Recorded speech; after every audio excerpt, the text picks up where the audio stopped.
সাংবাদিক ভাইয়ের প্রশ্নের পরিপ্রেক্ষিতে উনি জিজ্ঞেস করেছেন কোনো রাজনৈতিক দলের সাথে আমার কথা হয়েছে কিনা, যারা এগুলো করছে বা আমাকে অ্যাপ্রোচ করেছে কিনা। কেউ আমাকে অ্যাপ্রোচ করেনি। আমার কাছে অবাক লেগেছে যে বাংলাদেশের এত বড় একটা রাজনৈতিক দল হওয়া সত্ত্বেও যখন তাদের কোনো সাপোর্টার, আমি কর্মীও ধরলাম না, হয়তো সাপোর্টার, তারা যখন এরকম ধরনের ইরেসপন্সিবল একটা কাজ করে, সেখানে আমি মনে করি যে বড় রাজনৈতিক দল হিসাবে একটা নিদর্শন স্থাপন করার জন্য হলেও আমাকে অ্যাটলিস্ট অ্যাপ্রোচ করে ওনারা এই জিনিসটার বিষয়ে ক্ল্যারিফিকেশন দিতে পারতেন। কেউ সেটা করেননি।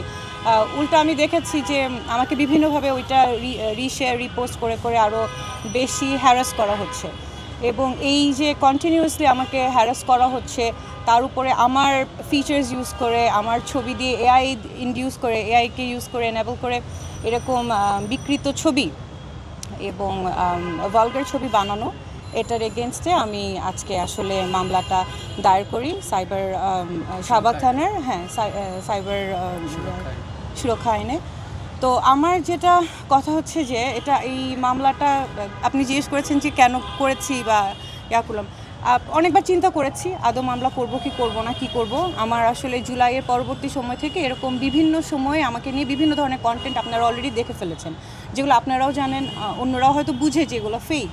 অ্যান্ড এটা বোঝা সত্ত্বেও আসলে আমি দেখেছি যে এগুলাকেই বারবার জিইয়ে রাখা হয়, এবং আমি আমার প্রশাসনিক জায়গা থেকে বা আমি আমার একাডেমিক জায়গা থেকে কিছু বললে কিছু করলে সেটাকে তো আমি ওন করে বলি, আমি তো বলি যে আচ্ছা ঠিক আছে, এটা this is what is happening. আমি সত্যটা তুলে ধরলেই সেটা আসলে সত্য তো সত্য, এটা কারো এগেনস্টে যাবে, কারো ফরে যাবে, সেটা তো আমার দেখার বিষয় না, আমি তো কাজে আছি।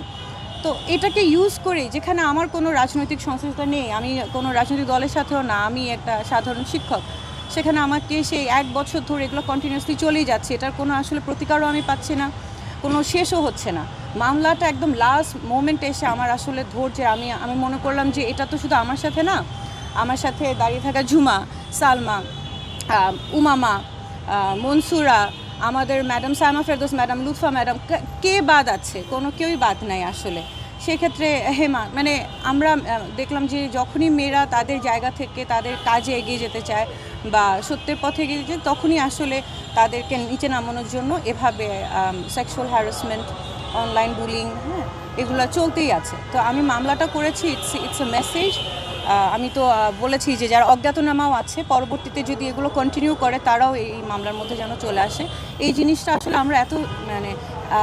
আমরা ভয়ও পাওয়া উচিত না, যেটা আমি 1 বছর ধরে অ্যাভয়েড করে গিয়েছি যে হ্যাঁ ডাই ডাউন করে যাবে, সব কিছু মিটিগেট হয়ে যাবে, হয়তো একটা টাইমে যে এগুলো আর থাকবে না। আমি দেখেছি আসলে হয় না, ওরা আমাদেরকে উইক মনে করে এবং কন্টিনিউয়াসলি এটা করতে থাকে, উইচ ইজ ওয়াই আমি মনে করেছি যে it is time to step up. আমি আসলে আমার জায়গা থেকে আমি মামলাটা করব।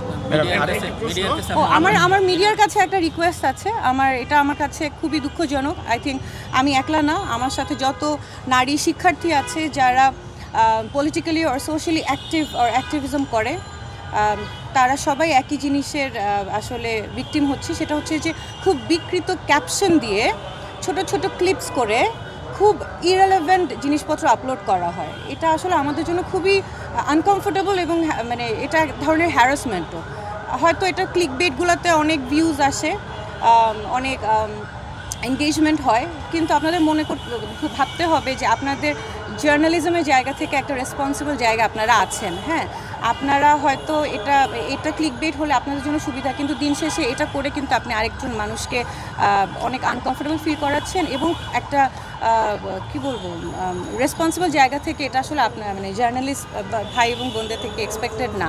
এটা দ্বারা আমরা সবাই খুবই দিন দিন আসলে আরও বেড়েই চলছে এমন ক্যাপশন, যে ক্যাপশনের আসলে কোনো মিনিং নাই, এমন ক্লিপস যেটা কোনো কন্টেন্ট নাই, হেঁটে যাচ্ছি, কথা বলছি, হাসছি, এগুলো তো কোনো ক্যাপশন হতে পারে না, বা এগুলো তো কোনো নিউজ কন্টেন্ট হতে পারে না। তো আপনারা যারা, আমি বলবো যে যারা জার্নালিজম কমিউনিটিতে আছেন, যারা রেসপন্সিবল, তারা প্লিজ এই জিনিসটা একটু চেক অ্যান্ড ব্যালেন্সের মধ্যে আনেন, কারণ আপনাদের উপরে আমাদের অনেক ভরসা।